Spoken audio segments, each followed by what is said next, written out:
And I also have the privilege now of introducing very close to my heart, several people who work in an organization called Tuesday's Children. They'll be talking about caring for adolescents and children in times of crisis. And really looking at the first presentation, addressing gaps in the services for COVID bereaved youth and families.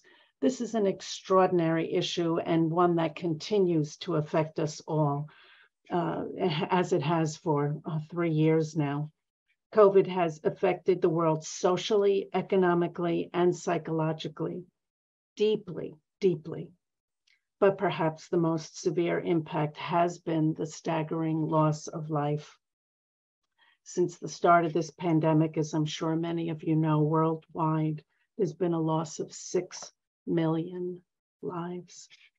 And here in the US, 1 million, and that number continues to go up.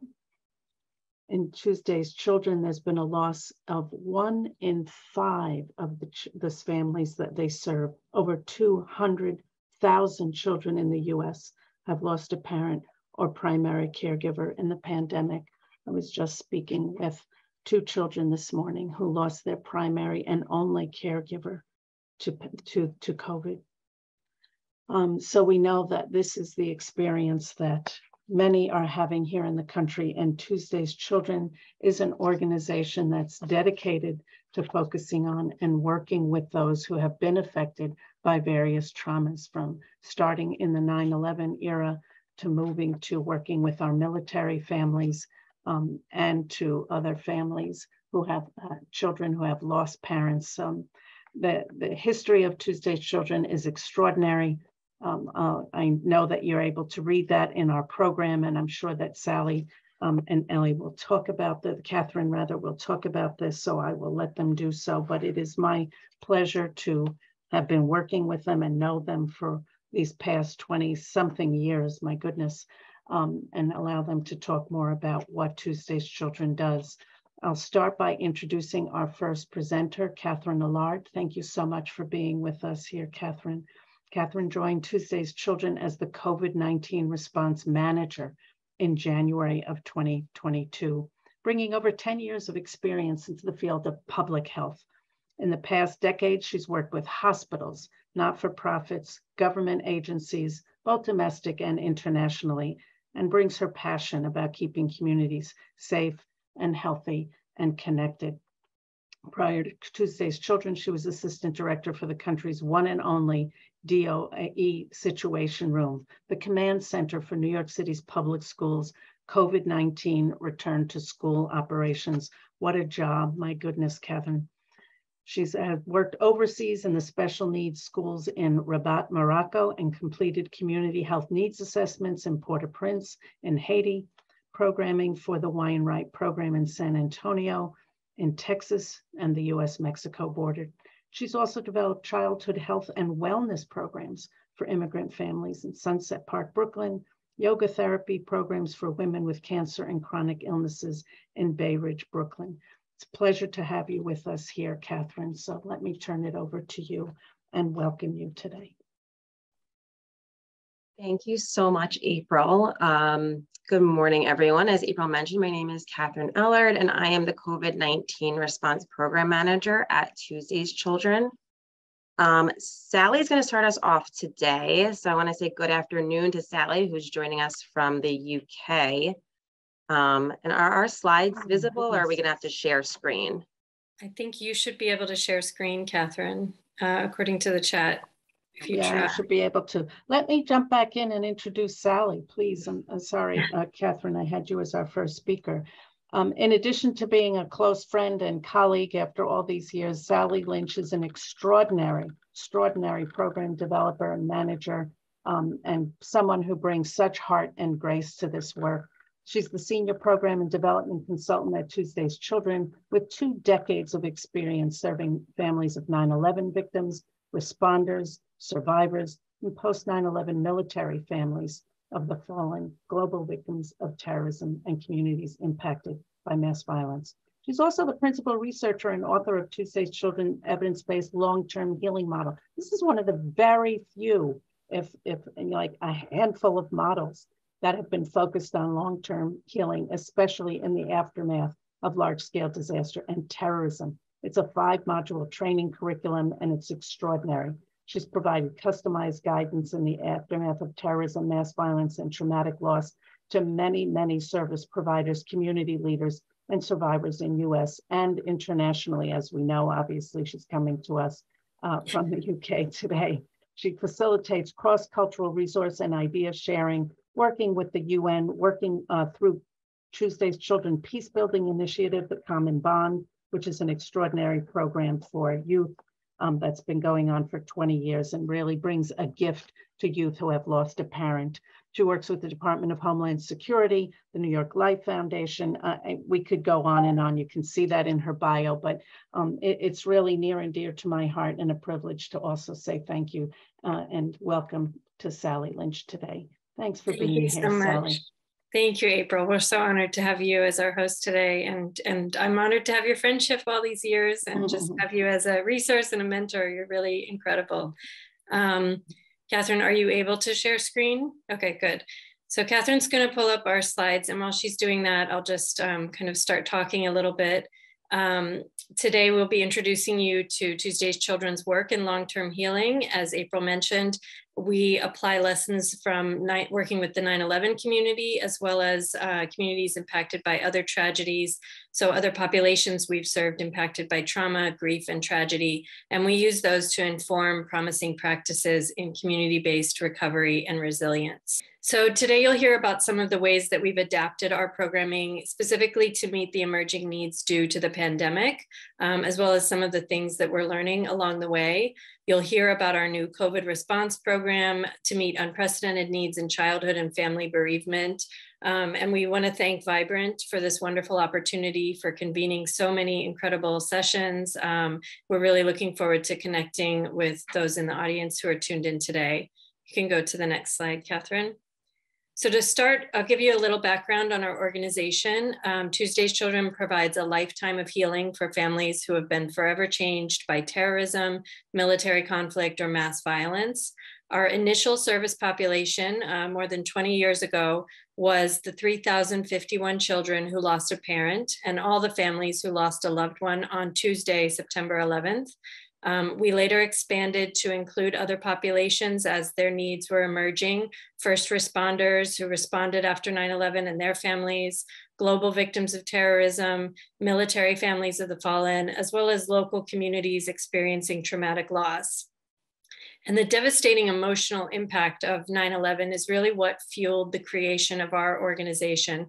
Tuesday's Children was formed as a grassroots initiative. We were initially formed in Manhasset, Long Island, which was heavily impacted on 9/11. It was a commuter town where many people worked in the financial district. And on 9/11 and in the weeks that followed, there were so many losses from that area that the parking lot of the train station remained full of cars for many weeks. And sadly, those owners would never return. So our organization was created by families and friends who experienced direct loss in that tragedy, and they wanted to give the children who lost a parent those childhood experiences that they might otherwise miss out on due to losing their parent, their guiding light. We never aimed to replace the parent, but to remember them and to honor them. And our first goals were to provide families with fun activities, a support network, and to provide child mentoring. So for the past 20 years, we've served over 45,000 individuals, and we are really a resource to those communities. Our proven long-term healing model has enabled communities and families to build resilience, post-traumatic growth, and really created common bonds amongst people impacted by terrorism, military conflict, mass violence, and now the pandemic. We support our military families of the fallen, now global victims of terrorism, and we're really a trusted resource amongst the families and the communities that we serve in the aftermath of trauma and loss. So I want to talk about the ripple effects because it's something that we focus on a lot at Tuesday's Children, because there is a unique ripple effect to every tragedy, every community that we've responded to. And it's really how we define the breadth of our services in response to 9/11 and the long-term needs. We talk about long-term and we talk about ripple effects a lot at our organization. So there's a different scope for every tragedy. In particular, if you look at 9/11, there were nearly 3,000 people from 90 nations killed. And the average age of those 3,051 children who lost a parent on 9/11 was 8. About 40% of the families we served in the 9/11 community didn't get any remains of their loved one. Their loved one vanished. So that was something specific in our community that led to ambiguous loss, a lack of closure. And there were more than 90,000 people who responded in recovery efforts. So that was a ripple effect that we then went to address. And sadly, more people have now died from 9/11 related illnesses than died on 9/11 itself. And then beyond 9/11, if you look at, military Gold Star families, military families of the fallen, over 3.7 million US troops have been deployed since 9/11. That was another ripple effect of that tragedy. And more than 37,000 families in the US have now lost a service member who served post 9/11. And suicide rates that were already high pre-COVID have been spiking. So that's another ripple effect, directly from 9/11. And then another service population we work with are global victims of terrorism. There have been over 250,000 people who have been killed in global terrorist incidents in the last 2 decades. And sadly, right now, we are facing in the US such a crisis when it comes to the frequency of mass shootings happening in this country. The statistic we typically have is that more than 10 mass shootings are happening per week in the US. And it just seems like it's really a whiplash effect right now with what we're facing. So it's really been surging in 2022. And then sadly, of course, what we're here to talk about today is in the COVID-19 pandemic, we have lost more than 6 million lives worldwide. And we surpassed the 1 million mark in the US just about a month ago. And as April mentioned, over 200,000, in fact, over 217,000 children in the US have now lost a parent or primary caregiver to coronavirus. And many did lose their sole caregiver. So the ripple effects of this pandemic are yet to be fully determined, but you're going to hear today from Catherine about some of the disparities that we are seeing in this tragedy.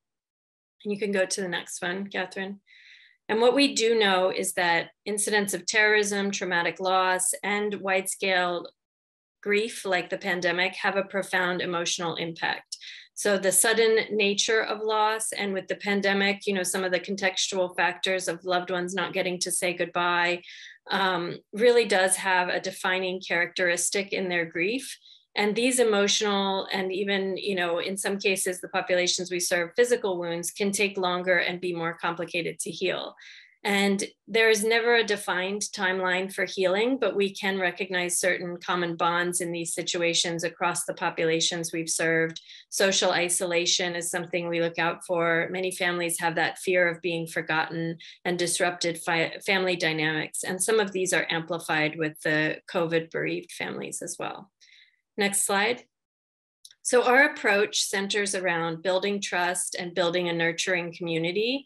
We've learned with 9/11, with military losses, and with other wide-scale tragedies, and people in general impacted by trauma and loss tend to isolate and not seek out the traditional mental health services that are available to them, even if they are not aware of that.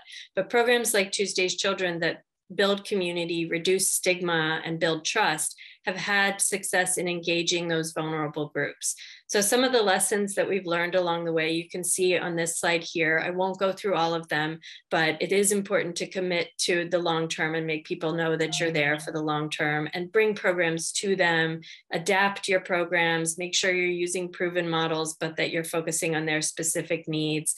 Carefully select and vet your programmatic partnerships, and then involve your families and your community as much as possible in your programs. Next slide, Catherine. I'll show you a quick graphic that just shows how our model works. We use community support and our long-term vision, flexibility, mission, and commitment. And we create trust, we build community, we engage our population, we assess their needs and create the programs around them. And then we reassess and we adapt. And it's a cyclical process because we are there for the long haul, and we continually adapt as their needs evolve over time. Next slide, Catherine. So the adaptive nature of our model has really informed our program development. Much of our programming is not in that clinical setting as you would expect, but it's community-based and it serves to create peer support and meet evolving needs. Our family engagement events are what we often talk about as our secret sauce. They're family-focused, fun events that really build community, create trust, but also bring families together with other families that just get it, that just understand. So it permeates that trauma membrane and it destigmatizes. And then another tier of our programs consists of wellness programs. So we talk a lot about life management. Families tend to be in chaos after they've had a trauma or a loss, and sometimes just helping them kind of take the time they need, get through some of the things that they have to get through, and then also take the time for self-care and wellness is important. And of course, we offer mental health and counseling services. It's the underpinning of everything that we do, but our primary goals are to destigmatize, encourage peer support, and promote positive dynamics. Next slide, please, Catherine. And just to show you a little bit of what we've faced in our own service population due to COVID, some of our surveys showed that 1 in 5 of the families we serve, families who had already experienced previous trauma and loss, had now lost a loved one as a result of the pandemic. And that number is probably much higher when we go into our survey that's going out soon. We've also had a strong economic toll taken on our population. 3 in 4 of our families experienced at least partial job loss or unemployment during the pandemic, and demand for virtual programs increased fourfold.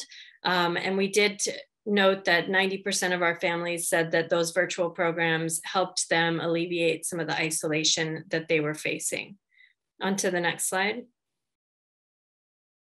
So the cornerstone of our programming at Tuesday's Children over the last 21 years has been mentoring. We support families through long-term youth mentoring matches, career mentoring matches. We provide peer mentoring, and we provide digital mentoring now, which luckily we invested in pre-pandemic, but has been very helpful to many of our families across the US.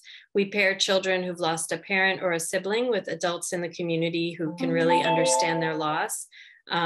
This has been a tremendous support for our 9/11 community and is now a vital program we offer nationwide to children who've lost a military parent or sibling. On to the next slide. So in recent years, Tuesday's Children has been called upon to share lessons in tragedy assistance and community resilience.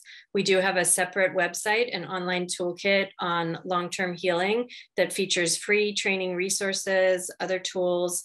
It includes the 5 training modules of our long-term healing model that are focused on visioning, organizational development, assessing population needs, everything really that is needed, and it helps people chart their own roadmap to long-term healing.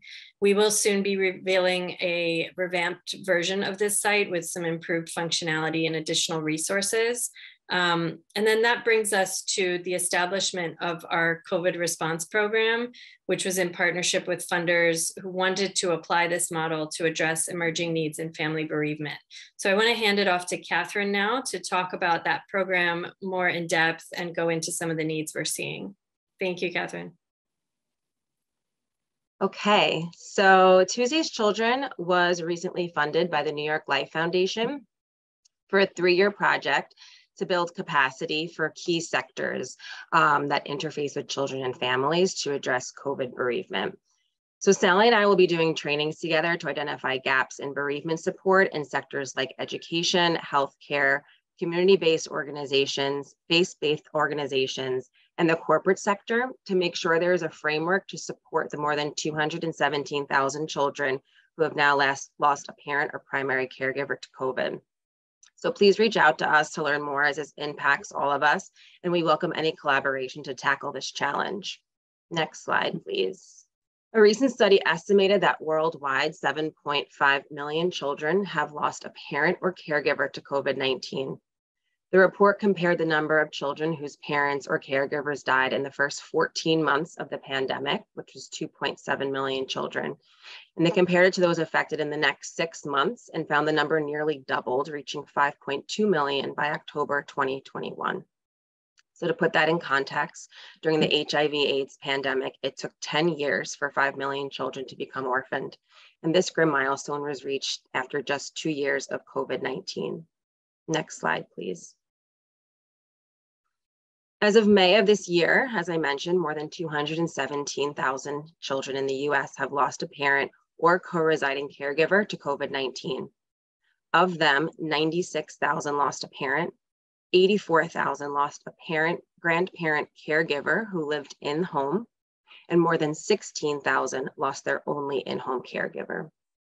Half of these children are concentrated in just 6 states: California, Texas, New York, Florida, Arizona, and Georgia.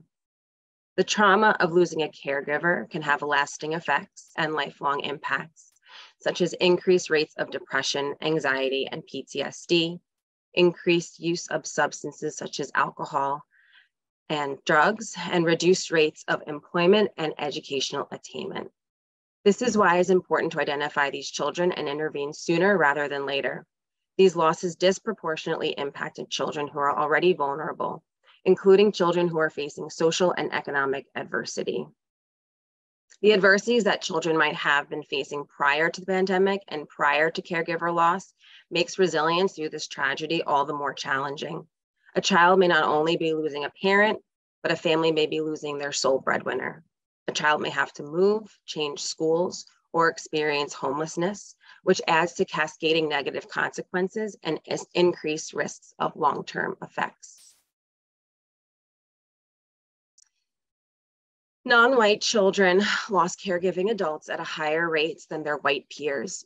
Native American, Native Alaskan, Native Hawaiian, and Pacific Islander children lost caregivers at rates about 3.5 times the rate of white children. Black and Hispanic children lost caregivers at 2 times the rate of white children, and Asian children at 1.4 times the rate of white children. And overall, people of color have died of the coronavirus at disproportionately higher rates and at younger ages than their white peers. This means that they're more likely to have children still living at home.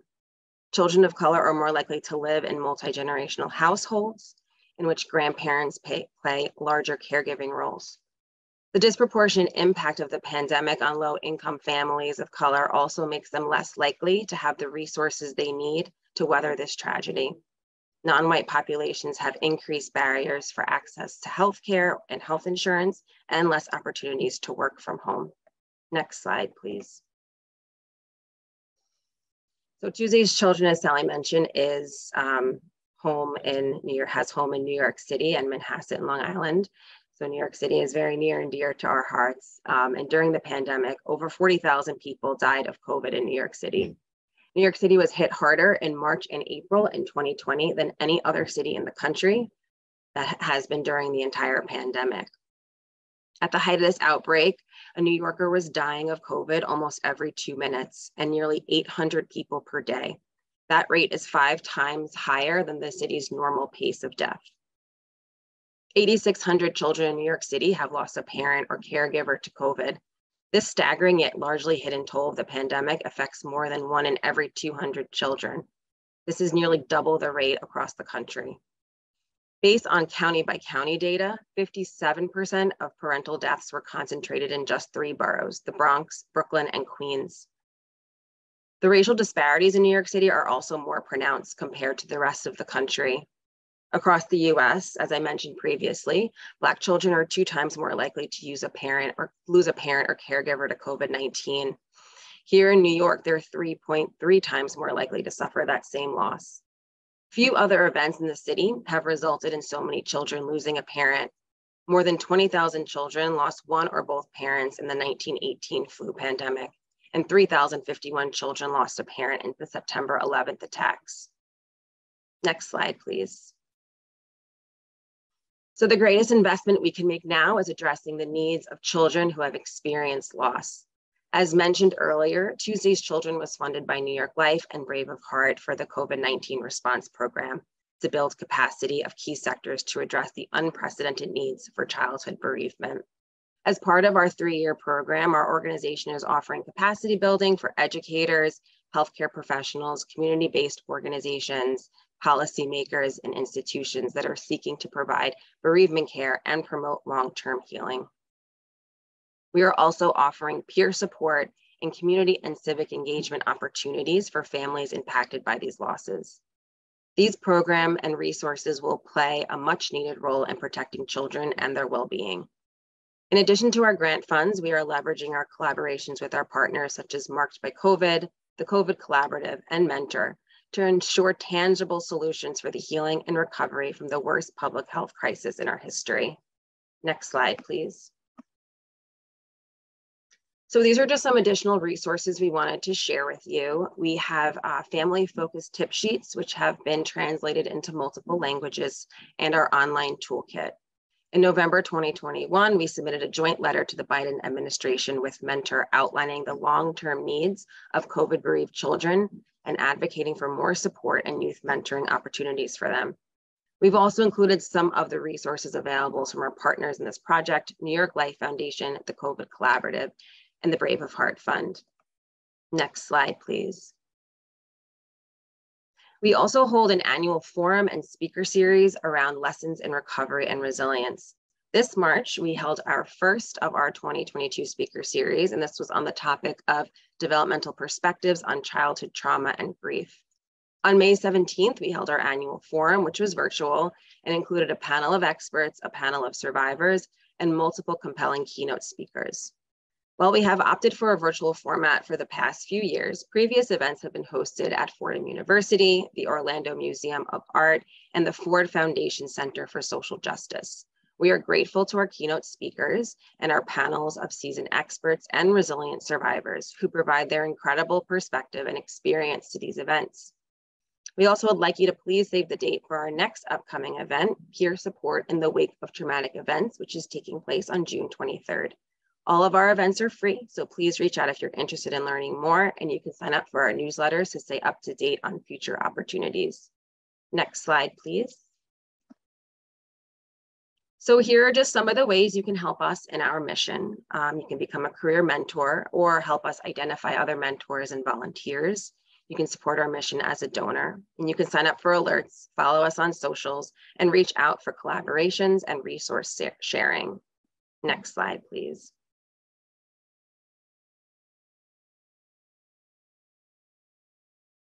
So we could not do the work we do so well if we would not have been here for the last 20 years, meeting families' needs without the support of our donors and our corporate partners.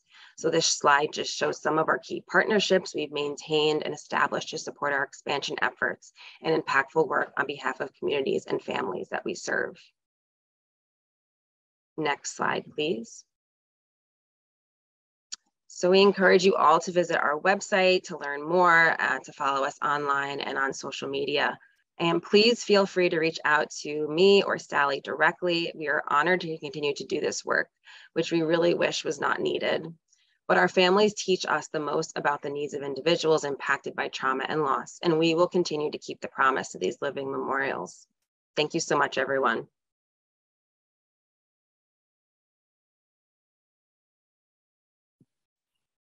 Thank you, Catherine. I think we hand it back to April now. Appreciate that, both of you. What extraordinary, extraordinary work that you're doing on behalf of all of us in the field, as well as those in the country, and of course, those who you serve. We so appreciate you. My goodness, it's information that we've been hearing continuously on the news and in social media, but it is really important for us to pause and think about the extraordinary, deep, and extensive impacts of this, and why your work is so needed, especially as we know this continues to be an extraordinary need. Looking at how to help people get on that path of recovery, looking at your long-term model, addressing grief and bereavement. So thank you both, and to Tuesday's Children. We're going to continue with another representative of Tuesday's Children to present our next segment. I know that you are coming into this to introduce Martha Okafor.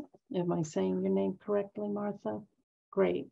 Who will be continuing to talk to us today about some of the issues involved as the Human Services Emergency and Preparedness Response addresses these continuing concerns. And Martha, we weren't able to get your bio, so can you give us a little bit of your background so that you can tell our audience your focus and a little bit of your history. That would be great. Thank you.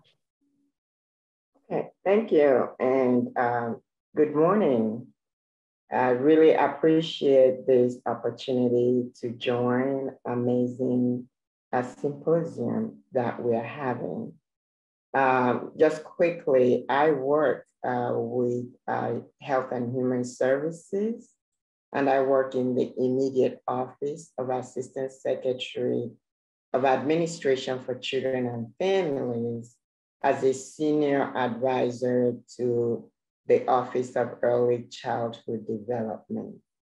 Last year, I was blessed to be referred or detailed to work for the Presidential Task Force on the COVID-19 Health Equity Task Force.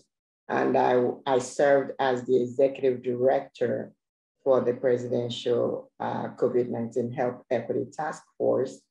And that task force appointed members by the president, worked on different recommendations to the White House to inform actions that we are taking after the president was sworn in to make sure that we are responding to the COVID-19 in equitable way, as well as enabling every factor, federal, state government, tribes, territories, local entities, to actually take the actions that will reduce the inequities going on with the COVID-19, which many of you, especially my co-presenters from the Tuesday Children, have shared data on that level of inequities for minority population.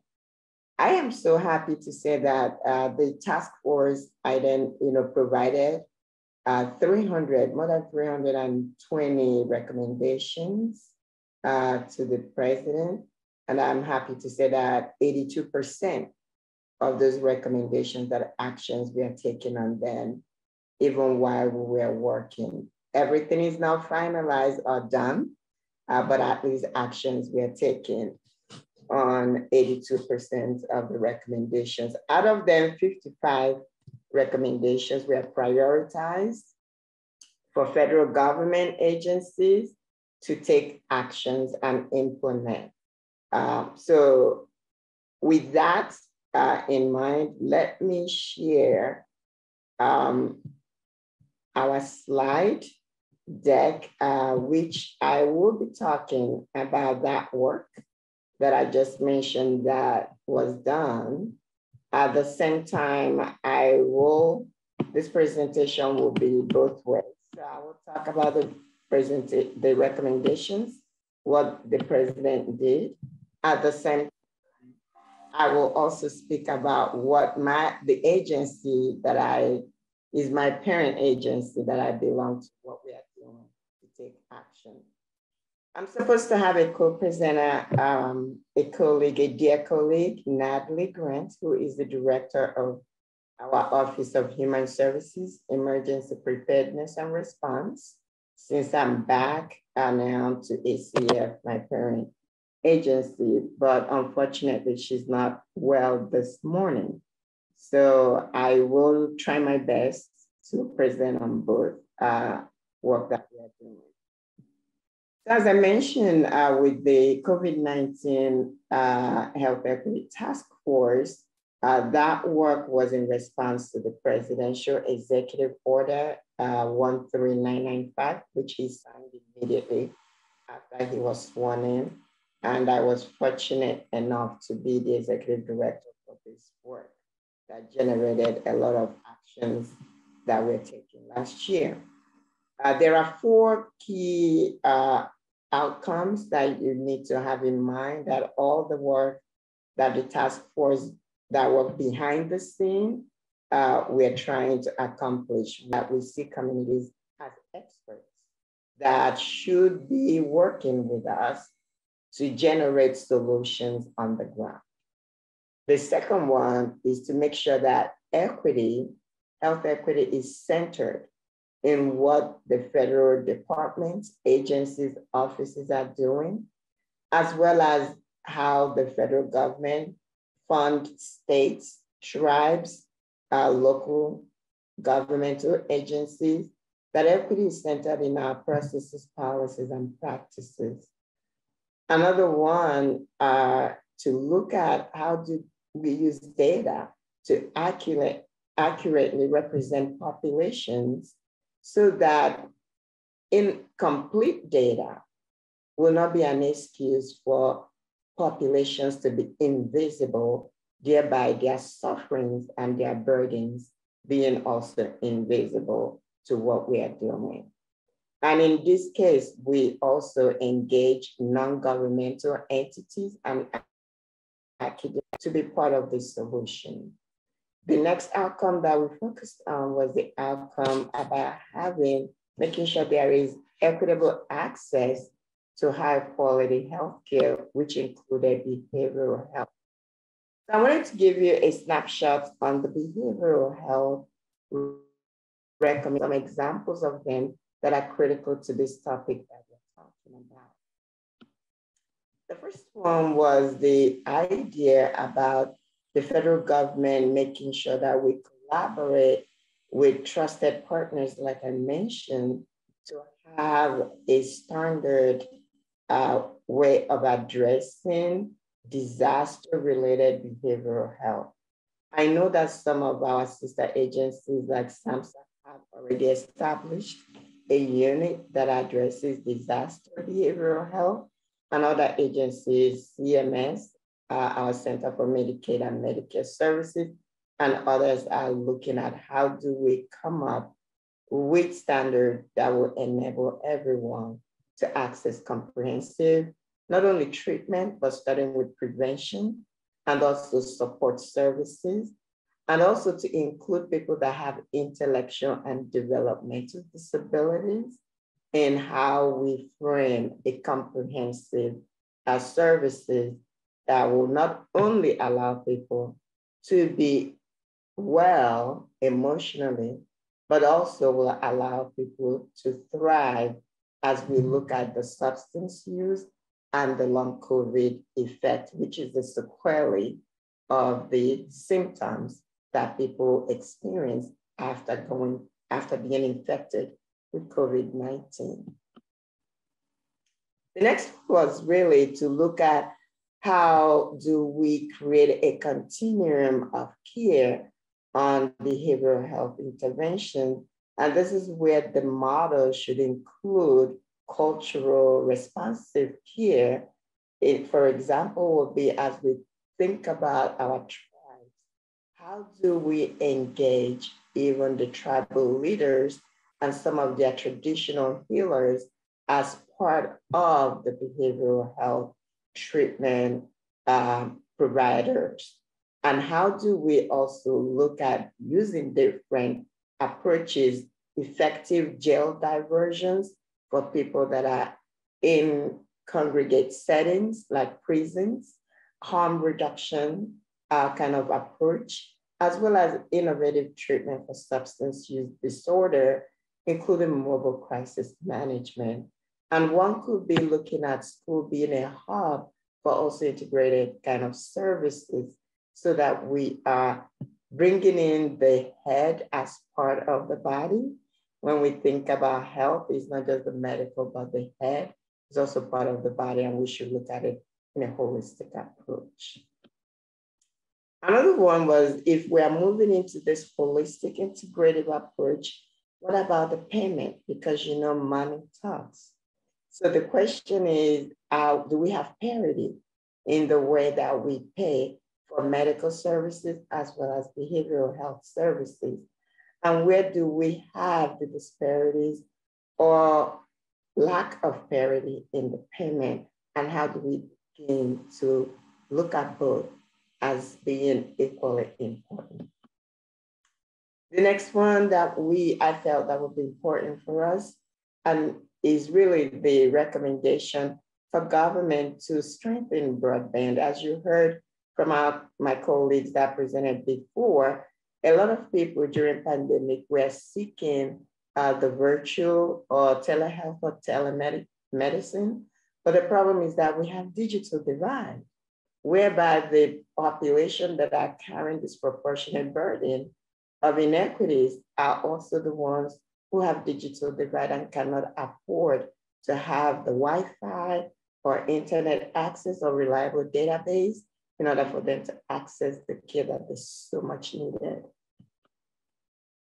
The next recommendation we had was to talk about really using where people congregate, community congregate as a hub for including and integrating behavioral health.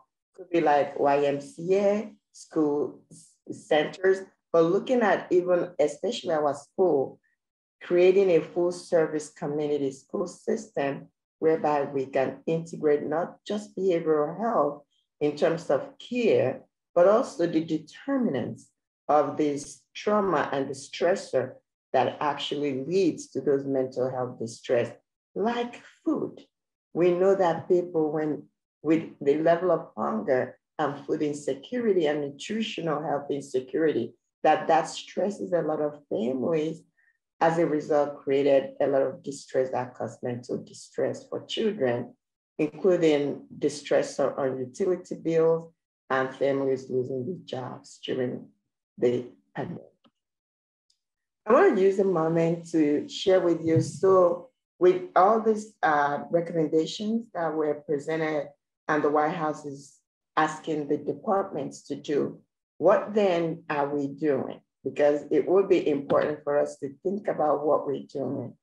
One of the things that happened was the Secretary and Deputy Secretary for Health and Human Services established the Behavioral Health Coordinating Council. Many of you may have heard about the council. The reason was because in March of this year, the president had a proclamation about the crisis that we have with youth behavioral health, mental health issues, and substance issues, but mostly mental health issues as a result of the pandemic that it worsened that situation. And he asked all the federal departments to integrate behavioral health, especially for youth, and make that a priority. Our secretary in HHS established the Behavioral Health Coordinating Council, and then ACF started to lead a section of it that is concentrating on youth. So what does this Behavioral Health Council look like? This slide gives you an idea.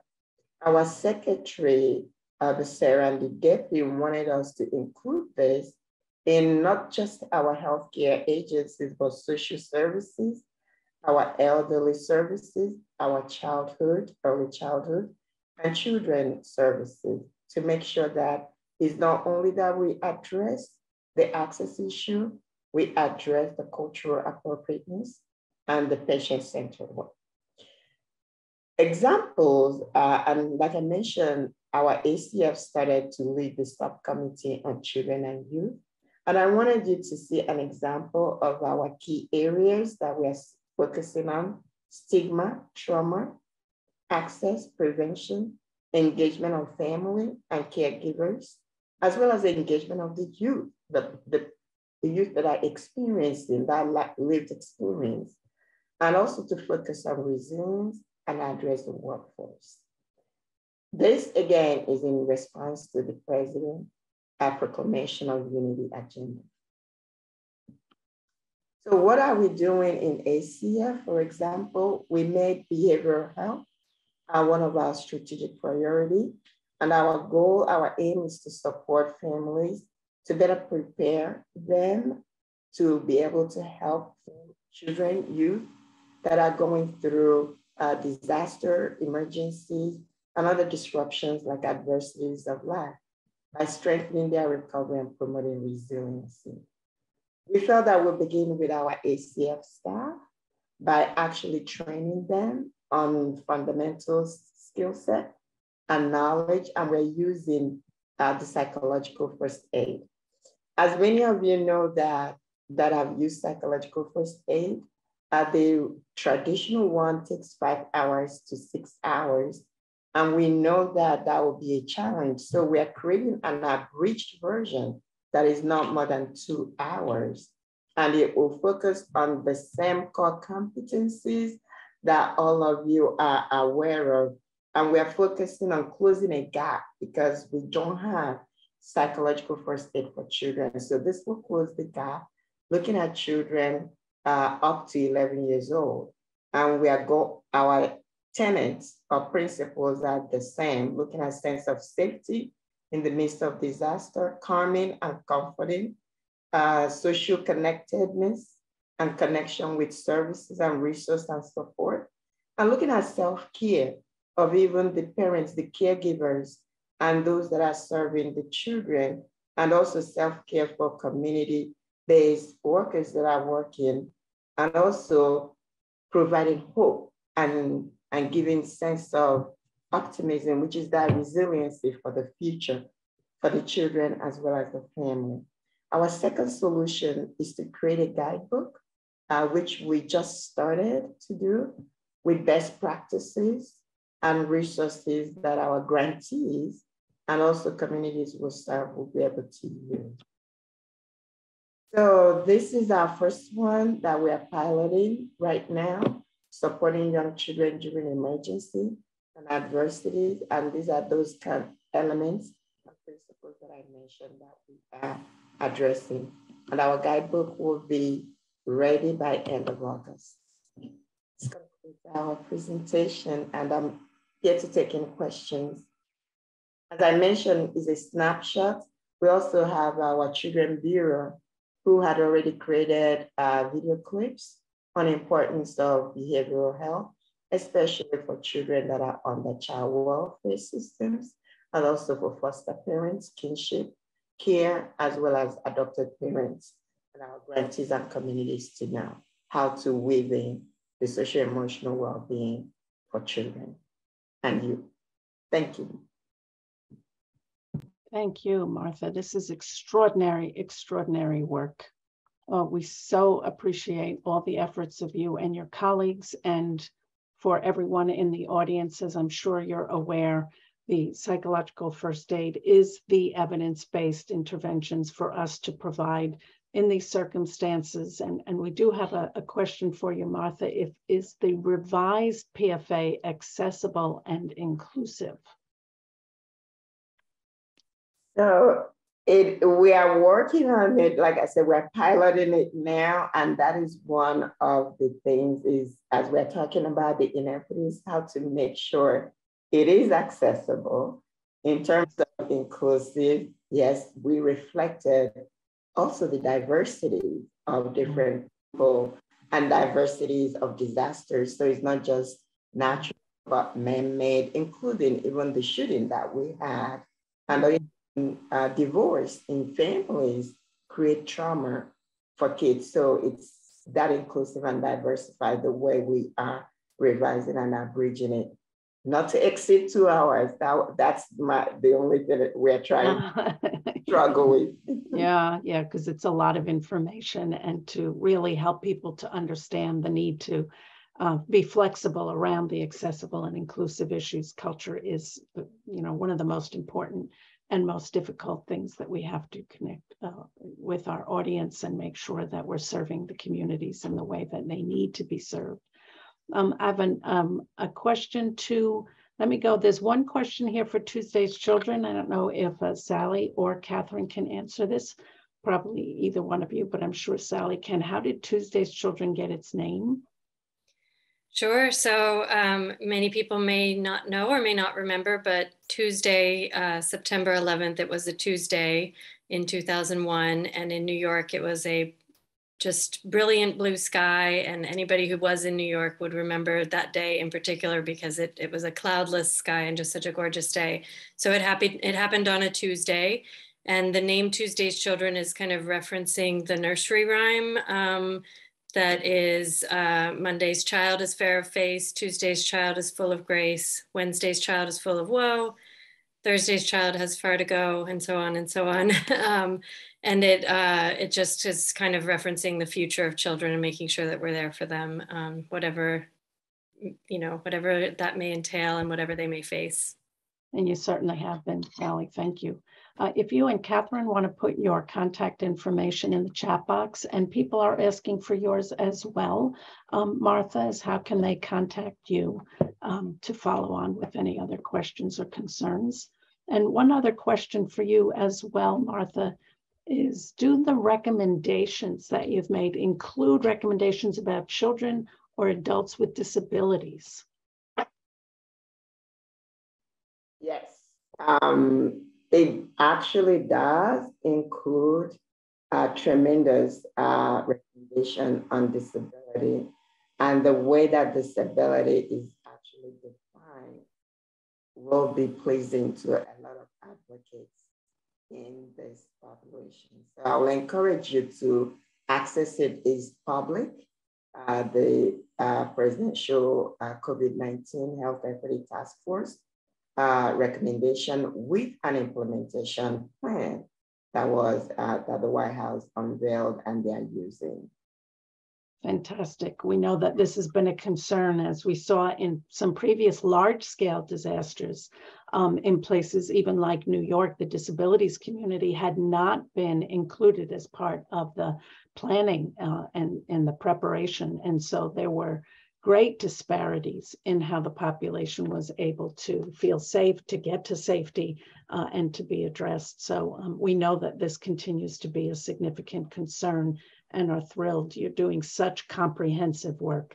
There was so much preparedness that was being done across the country from around 2004 to probably around 2009.